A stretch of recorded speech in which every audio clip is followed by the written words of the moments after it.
Harry had the best morning he'd had in a long time. He was careful to walk a little way apart from the Dursleys, so that Dudley and Pierce, who were starting to get bored with the animals by lunchtime, wouldn't fall back on their favorite hobby of hitting him. They ate in the zoo restaurant, and when Dudley had a tantrum because his Knickerbocker glory wasn't big enough, Uncle Vernon bought him another one, and Harry was allowed to finish the first. Harry felt, afterwards, that he should have known it was all too good to last. After lunch, they went to the reptile house. It was cool and dark in here, with lit windows all along the walls. Behind the glass, all sorts of lizards and snakes were crawling and slithering over bits of woods and stone. Dudley and Pierce wanted to see huge, poisonous cobras and thick, man crushing pythons. Dudley quickly found the largest snake in the place. It could have wrapped its body twice around Uncle Vernon and crushed it into a dustbin, but at the moment it didn't look in the mood. In fact, it was fast asleep. Dudley stood with his nose pressed against the glass, staring at the glistening brown coils. Make it move, he whined at his father. Uncle Vernon tapped on the glass, but the snake didn't budge. Do it again, Dudley ordered. Uncle Vernon rapped the glass smartly with his knuckles, but the snake just nosed on. This is boring, Dudley moaned. He shuffled away. Harry moved in front of the tank and looked intently at the snake.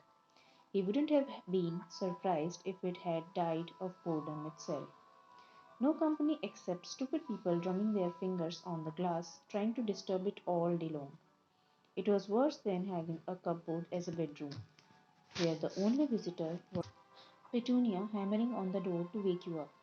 At least he got to visit the rest of the house. The snake suddenly opened its beady eyes. Slowly, very slowly, it raised its head until its eyes were on a level with Harry's.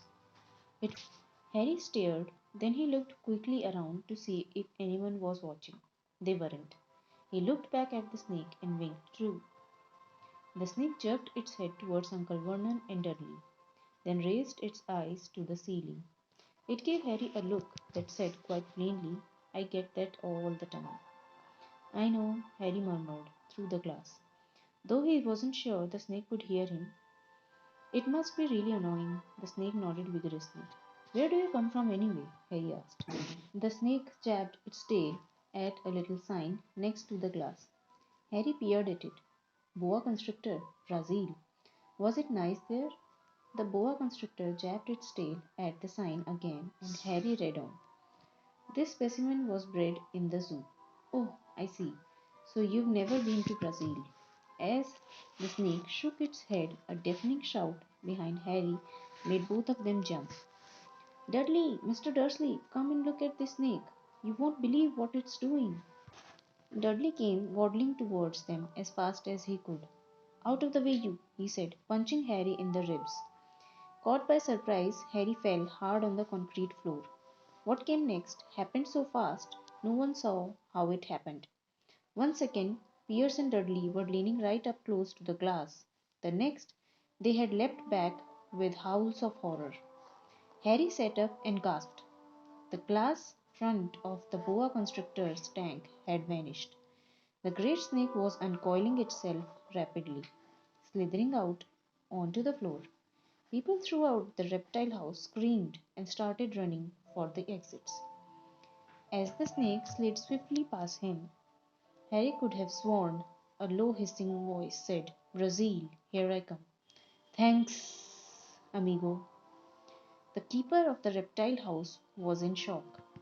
But the glass, he kept saying. Where did the glass go? The zoo director himself made Aunt Petunia a cup of strong sweet tea while he apologized over and over again. Pierce and Dudley could only gibber. As far as Harry had seen, the snake hadn't done anything except snap playfully at their heels as it passed. But by the time they were all back in Uncle Vernon's car, Dudley was telling them how it had nearly bitten off his leg, while Pierce was swearing it had tried to squeeze him to death. But worst, of all, for Harry at least, was Pierce calming down enough to say, Harry was talking to it. Weren't you, Harry? Uncle Vernon waited until Pierce was safely out of the house before starting on Harry. He was so angry he could hardly speak. He managed to say, Go, cupboard, stay, no meals, before he collapsed into a chair, and Aunt Petunia had to run and get him a large brandy. Harry lay in his dark cupboard much later, wishing he had a watch. He didn't know what time it was, and he couldn't be sure the Dursleys were asleep yet. Until they were, he couldn't risk sneaking to the kitchen for some food. He'd lived with the Dursleys almost 10 years. 10 miserable years, as long as he could remember. Ever since he'd been a baby and his parents had died in that car crash, he couldn't remember being in the car when his parents had died.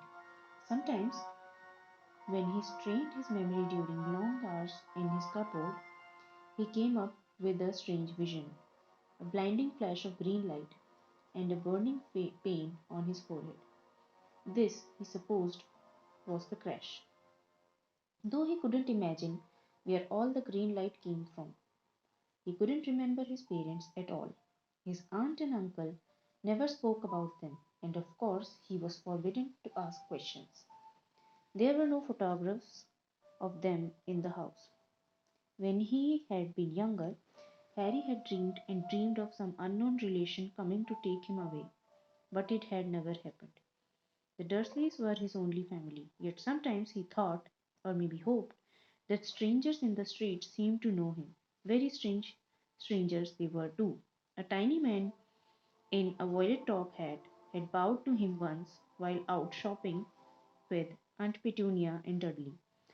After asking Harry furiously if he knew the man, Aunt Petunia had rushed them out of the shop without buying anything. A wild looking old woman dressed in all green had waved merrily at him once on a bus. A bald man in a very long purple coat had actually shaken his hand in the street the other day and then walked away without a word. The weirdest thing about all these people was the way they seemed to vanish the second Harry tried to get a closer look. At school, Harry had no one. Everybody knew that Dudley's gang hated the old Harry Potter in his baggy old clothes and broken glasses, and nobody liked to disagree with Dudley's gang.